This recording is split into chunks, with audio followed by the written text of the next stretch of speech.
ನಮಸ್ಕಾರಗಳು ಎಲ್ಲರಿಗೂ, welcome back to saga stories.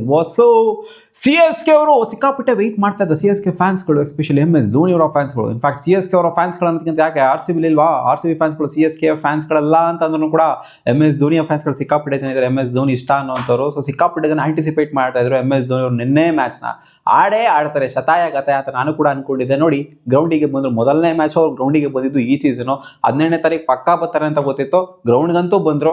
ಯಾವ ಮ್ಯಾಚು ಗ್ರೌಂಡ್ಗೂ ಬಂದಿಲ್ಲ ಅವರು. ಸೊ ಈ ಮ್ಯಾಚ್ ಮಾತ್ರ ಗ್ರೌಂಡಿಗೆ ಬಂದ್ರು.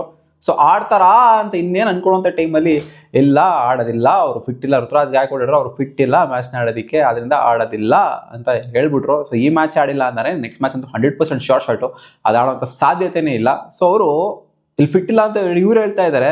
ಬಟ್ ನಮಗೆ ಅನಿಸ್ತಿರೋದೇನು ಅಂದರೆ, ಎಲ್ಲರಿಗೂ ಗೊತ್ತಿರೋದೇನು ಅಂತಂದರೆ MS ಧೋನಿ ಅವರು ಆಲ್ಟರ್ ಮಾಡೋದಕ್ಕೆ ಇಷ್ಟಪಡ್ತಾ ಇಲ್ಲ. ಆ ಒಂದು 12 ಏನಿದೆ, ಸೊ ಅದನ್ನ ಹಂಗೆ ಇಡೋದಕ್ಕೆ ಇಷ್ಟಪಡ್ತಾರೆ. ಇವ್ರು ಹೋಗ್ಬಿಟ್ಟು ಅಲ್ಲಿ ಮಧ್ಯದಲ್ಲಿ ಡಿಸ್ಟರ್ಬ್ ಮಾಡೋವಂಥದ್ದು, ನಾನು ಆಡ್ತೀನಿ ಅನ್ನೋವಂಥದ್ದು. ಸೊ ಆ ಥರ ಮಾಡೋದಕ್ಕೆ ಹೋಗ್ತಿಲ್ಲ. ಯಾಕಂದರೆ ಯಂಗ್ಸ್ಟರ್ಸ್ಗಳನ್ನ ಬಿಡ್ತಾರೆ, ಯಂಗ್ಸ್ಟರ್ಸ್ಗಳನ್ನ ಪುಷ್ ಮಾಡ್ತಾ ಇದ್ದಾರೆ. ಹೌದು, ನೋಡೋದಕ್ಕೆ ಎಷ್ಟೋ ಜನಕ್ಕೆ ಆಸೆ ಇರ್ಬೋದು MS ಧೋನಿನ ಆನ್ ಫೀಲ್ಡ್ ನೋಡೋದಕ್ಕೆ. ಸಿಕ್ಕಾಪಟ್ಟೆ ಜನಕ್ಕೆ ಬ್ಯಾಟ್ ಹಿಡ್ಕೊಂಡು ಬರೋವಂಥ MS ಧೋನಿ ನೋಡೋದಕ್ಕೆ ಸಿಕ್ಕಾಪಟ್ಟೆ ಜನಕ್ಕೆ ಆಸೆ. ಆ ಒಂದು ಡೆಸಿಬಲ್ಸ್ ಏರ್ತಾ ಇರ್ತೈತೆ ಹಂಗೆ ಧೋನಿ ಗ್ರೌಂಡಿಗೆ ಬಂತು ಅಂತಂದರೆ. ಅದೆಲ್ಲ ನೋಡಿದೀವಿ, ನಮಗೂ ಕೂಡ ಅದನ್ನು ನೋಡೋದಕ್ಕೆ ಆಸೆ. ಅದು ಯಾವಾಗ ಆಗತ್ತಾ ಅಂತ, ಇನ್ನು ಮುಂದೆ ಆಗತ್ತಾ ಆಗೋದಿಲ್ವಾ ಅದಂತೂ ಇವಾಗ ಹೇಳೋದಕ್ಕೆ ಬರೋದಿಲ್ಲ. ಸೊ ಒಂದು ಸ್ಟೇಟ್ಮೆಂಟ್ ಈಚೆ ಕಡೆ ಬಂದಿದೆ ಫ್ಲೆಮಿಂಗ್ಸ್ ಅವರಿಂದ, ಕೋಚಿಂದ ಈಚೆ ಕಡೆ ಬಂದಿದೆ. MS ಧೋನಿ ಏನಕ್ಕೆ ಆಡಲಿಲ್ಲ ಆ್ಯಂಡ್ ಮುಂದಿನ ಸೀಸನು ಆಡೋದಿಲ್ವಾ ಅಂತ. ಸೊ ಕೋಚ್ ಹೇಳೋ ಪ್ರಕಾರ ನೋಡ್ತು ಅಂತಂದರೆ, ಅವ್ರು ಈ ಸೀಸನು ಫಿಟ್ ಆಗಿ ಇರಲಿಲ್ವಂತೆ. ಸೊ ಅದಕ್ಕೋಸ್ಕರ ಆಡೋದಕ್ಕೆ ಆಗಲಿಲ್ವಂತೆ. ಈ ಮ್ಯಾಚ್ನು ಕೂಡ ಅವರು ಆಡೋದಕ್ಕೆ ಆಗಿಲ್ಲ, ಯಾಕಂದರೆ ಫಿಟ್ ಇರಲಿಲ್ವಂತೆ. ಋತುರಾಜ್ ಗಾಯಕ್ವಾಡ್ ಏನು ಹೇಳಿದ್ರು ಅದನ್ನೇ ಹೇಳಿದರೆ, ಒಂಥರ ಕಾಪಿ ಪೇಸ್ಟ್ ಮಾಡಿದರೆ. ನೆಕ್ಸ್ಟ್ ಸೀಸನು ಆಡ್ತಾರೋ ಬಿಡ್ತಾರೋ ಅನ್ನೋದು ಮ್ಯಾನೇಜ್ಮೆಂಟ್ಗೆ ಡಿಪೆಂಡೆಂಟ್. ಅದು ಮ್ಯಾನೇಜ್ಮೆಂಟನ್ನು ರಿಟೈನ್ ಮಾಡ್ಕೊಳುತ್ತಾ ಅಥವಾ ಬಿಡುತ್ತಾ ಅಂದರೆ ಒಳಗಡೆ ಇಟ್ಕೊತಾರೆ ಖಂಡಿತ MS ಧೋನಿ. ಇಲ್ಲ ಅಂದರೆ ಸಿ.ಎಸ್.ಕೆ ಅಷ್ಟೇ ಒಂಥರ ಒಂದು ಸ್ಪಾನ್ಸರ್ಸು ಬರಲ್ಲ, ಏನೋ ಬರಲ್ಲ. ಅಲ್ಲಿ MS ಧೋನಿ ಇದ್ದಾರೆ ಅಂತಂದರೆ ಮಾತ್ರ ಅದೊಂಥರ ಫೀಲ್ ಬರೋದು. ಅದಕ್ಕೋಸ್ಕರ ಅಲ್ವಾ ಇಟ್ಕೊಂಡಿದ್ದು ಅವರು. MS ಧೋನಿ ಆಡಲ್ಲ ಅಂತ ಗೊತ್ತಿದ್ರು ಸಹ ಇಟ್ಕೊಂಡಿದ್ರು. ಸೊ ಸುರೇಶ್ ರೈನಾ ಒಂದು ಸ್ಟೇಟ್ಮೆಂಟ್ ಆಗಿ ಕೊಟ್ಟಿದ್ದಾರೆ.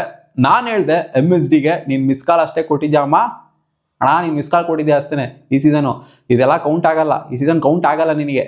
ನೀನು ನೆಕ್ಸ್ಟ್ ಸೀಸನ್ ಬರ್ತಾ ಇದೆಯಾ, ಆಡ್ತಾ ಇದೆಯಾ ಅಷ್ಟೇ ಅಂತ ನಾನು ಹೇಳಿದೆ.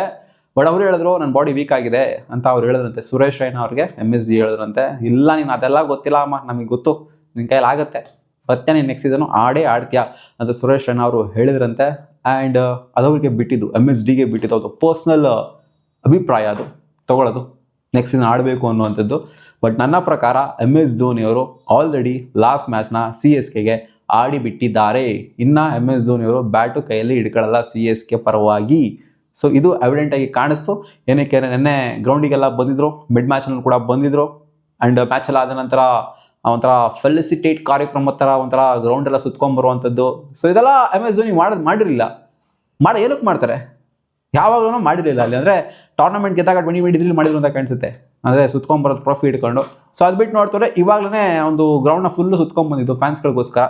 ಸೊ ಏನಕ್ಕೆ ಬರ್ತಾರೆ ಹೇಳಿ, ಅವ್ರು ಆಡೋದಿಲ್ಲ ನೆಕ್ಸ್ಟ್ ಸೀಸನ್, ಅದಕ್ಕೋಸ್ಕರನೇ ಬಂದಿರೋದು. ಸೊ ಡೆಫಿನೆಟ್ಲಿ ನಾಟ್ 2020 ಹೇಳಿದರು, ಡೆಫಿನೆಟ್ಲಿ ನಾಟ್ ಬರ್ತೀನಿ ವಾಪಸ್ಸು, ನಾನು ರಿಟೈರ್ ಆಗಲ್ಲ ಅಂತ. ಡೆಫಿನೆಟ್ಲಿ ನಾಟ್ ಅನ್ನೋದು ಸಿಕ್ಕಾಪಟ್ಟೆ ಟ್ರೆಂಡ್ ಆಗೋಗ್ಬಿಟ್ಟಿತ್ತು 2020 ಅನ್ಕೊಂಬಂದಂಥವ್ರು.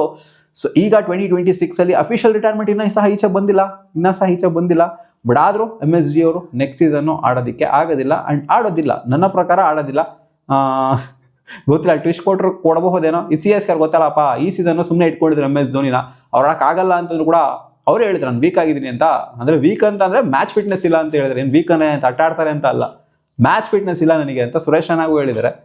ಸೊ ಆದ್ದರಿಂದ ನೆಕ್ಸ್ಟ್ ಸೀಸನ್ ಇವರು ಕೆಪಾಬಿಲಿಟಿ ಅಷ್ಟರ ಮಟ್ಟಿಗೆ 100% ಈ ವರ್ಷಕ್ಕಿಂತ ನೆಕ್ಸ್ಟ್ ವರ್ಷಕ್ಕೆ ಇನ್ನೊಂದು ಸ್ವಲ್ಪ ಡಿಕ್ರೀಸ್ ಆಗಿರುತ್ತೆ, ಡಿಪ್ರಿಷಿಯೇಟ್ ಆಗಿರುತ್ತೆ. ಇನ್ಕ್ರೀಸ್ ಅಂತೂ ಆಗಿರೋದಿಲ್ಲ, ವಯಸ್ಸೇನು ಬರೋದಿಲ್ಲ, ವಯಸ್ಸು ಆಗ್ತಾನೆ ಹೋಗೋದು. ಸೊ ಅದರಿಂದ MSD ಅವರು ಲಾಸ್ಟ್ ಸೀಸನ್ ನನ್ನ ಪ್ರಕಾರ CSKಗೆ ಆಡಿದರೆ ನೆಕ್ಸ್ಟ್ ಸೀಸನು ಬರೋದಿಲ್ಲ. ಅಂದರೆ ಇಂಟಿಗ್ರಲ್ ಪಾರ್ಟಲ್ಲಿ ಇರ್ಬೋದು ಹೊರತು ಸ್ಕ್ವಾಡಲ್ಲಿ ಇರೋದಿಲ್ಲ. ಈ ಚೀಪ್ ಗಿಮಿಕ್ಸ್ ಮಾಡಕ್ಕೆ ಹೋಗಬಾರ್ದು CSK ಅವರು. ಸ್ಕ್ವಾಡಲ್ಲಿ ಇಟ್ಕೊಳೋದು, ಸ್ಪಾನ್ಸರ್ಸ್ನ ಅಟ್ರಾಕ್ಟ್ ಮಾಡುವಂಥದ್ದು, ಟಿಕೆಟ್ಸ್ನ ಅಟ್ರಾಕ್ಟ್ ಮಾಡುವಂಥದ್ದು. ಸೊ ಈ ಚೀಪ್ ಗಿಮಿಕ್ಸ್ನ ಮಾಡೋದಕ್ಕೆ ಹೋಗಬಾರ್ದು. ಬಿಟ್ಬಿಡಬೇಕು. ಅಂದರೆ ಕೋಚಿಂಗ್ ಸ್ಟಾಫಲ್ಲಿ ಇರಲಿ, ಅಥವಾ ಕೋಚ್ ಆಗಲಿ, ಸಪೋರ್ಟ್ ಸ್ಟಾಫಲ್ಲಿ ಇರಲಿ, ಮೆಂಟರ್ ಆಗಲಿ. ಸೊ ಇದು ಒಂಥರ ವ್ಯಾಲಿಡ್ ಆಗಿರುತ್ತೆ. ಅಟ್ಲೀಸ್ಟ್ ಎಲ್ಲ ಮ್ಯಾಚ್ MS ಧೋನಿನ ನೋಡ್ಬೋದು ನಾವು. ಡಗೋಟಲ್ಲಿ ಕೂತ್ಕೊಂಡಿರೋದು, ಸ್ವಲ್ಪ ಡ್ರೆಸ್ಸಿಂಗ್ ರೂಮಲ್ಲಿ ಇರೋವಂಥದ್ದು ಎಲ್ಲನೂ ಕೂಡ ನೋಡ್ಬೋದು. ಸೊ ಇವರು ನೋಡ್ತಾರೆ ಚೀಪ್ ಗಿಮಿಕ್ಸ್ನ ಮಾಡೋದಕ್ಕೆ ಧೋನಿ ಕೈಯಲ್ಲಿ ಪ್ರಾಕ್ಟೀಸ್ ಮಾಡಿಸ್ತಾರೆ. ಆಮೇಲೆ ಟಿಕೆಟ್ಸ್ನ ಸೇಲ್ ಮಾಡೋದಕ್ಕೋಸ್ಕರ, ಸ್ಪಾನ್ಸರ್ಸ್ನ ಅಟ್ರಾಕ್ಟ್ ಮಾಡೋದಕ್ಕೋಸ್ಕರ ಚೀಪ್ ಗಿಮಿಕ್ಸ್ ಮಾಡೋಕೆ ಹೋಗಬಾರ್ದು CSK. ಸುಮ್ಮನೆ ಬಾರಪ್ಪ ನೀನು ಬಾರಪ್ಪ ಇರು ಅಂತ. ಹೌದು, ಫ್ಲೆಮಿಂಗ್ಸ್ ಹೇಳಿದ್ದಾರೆ ಅವರು ಆಡದೇ ಇರ್ಬೋದು, ಸಿಕ್ಕಾಪಟ್ಟೆ ನಮಗೆ ಬುಧವಾರ ಎಲ್ಲ ಹೇಳ್ಕೊಂಡು ಕೊಟ್ಟಿದ್ದಾರೆ, ಹಿಂಗಿರಬೇಕು ಹಂಗಿರಬೇಕು. ಆ್ಯಂಡ್ ಸಿಕ್ಕಾಪಟ್ಟೆ ಹೇಳ್ಕೊಂಡು ಕೊಟ್ಟಿದೆ ಯಂಗ್ಸ್ಟರ್ಸ್ಗಳಿಗೆ. ಸೊ ಇದು ಆಡ್ ಆನ್ ಮಾಡಿದೆ ನಮಗೆ. ಅವ್ರು ಡ್ರೆಸ್ಸಿಂಗ್ ರೂಮಲ್ಲಿ ಇತ್ತು ಅಂತಾನೆ ಅದೊಂಥರ ವೈಬ್ಸು ಅಂತ ಹೇಳಿದ್ರೆ, ಡ್ರೆಸ್ಸಿಂಗ್ ರೂಮಲ್ಲಿ ಅದೇ ಥರ ಇರಬೇಕು ಅಂತೇನಿಲ್ಲ, ಸ್ಕ್ವಾಡ್ ಮೆಂಬರ್ ಆಗೇ ಇರಬೇಕು ಅಂತೇನಿಲ್ಲ, ಬೇರೆ ಥರನೂ ಕೂಡ ಇರ್ಬೋದು. ಸೊ ನೆಕ್ಸ್ಟ್ ಸೀಸನ್ ಹೋಪ್ಫುಲಿ ಇರಲಿ CSKಲೇನೆ, ಬಟ್ ಬೇರೆ ಥರ ಇರಲಿ ಅಂತ ಕೇಳ್ಕೊತೀನಿ ಅಷ್ಟೇ. ನನ್ನ ಪ್ರಕಾರ ಆಡ್ಬಿಟ್ಟಿದ್ರೆ ರಿಟೈರ್ಮೆಂಟ್ ಅಫಿಷಿಯಲಿ ಬರುತ್ತೆ, ಅದು ಯಾವಾಗ ಬರುತ್ತೆ ಅಂತ ಗೊತ್ತಿಲ್ಲ, ಕಾದ್ ನೋಡ್ಬೇಕಷ್ಟೇ. ಮತ್ತೆ ಸಿಗುವ ಮುಂದೆ ನೋಡಿದ್ಲಿ ಗಾಯ್ಸ್. ಬಟ್ ನನಗೆ ಸಿಕ್ಕಾಪಟ್ಟೆ ಬೇಜಾರಾಗಿದೆ ಗೊತ್ತಾ, ಅಟ್ಲೀಸ್ಟ್ ಒಂದು ಮ್ಯಾಚ್ ಆಡಬೇಕಾಗಿತ್ತು MS ಡ್ಯೂ, ಅವಾಗ ಖುಷಿ ಆಗಿರೋದು ನನಗೆ.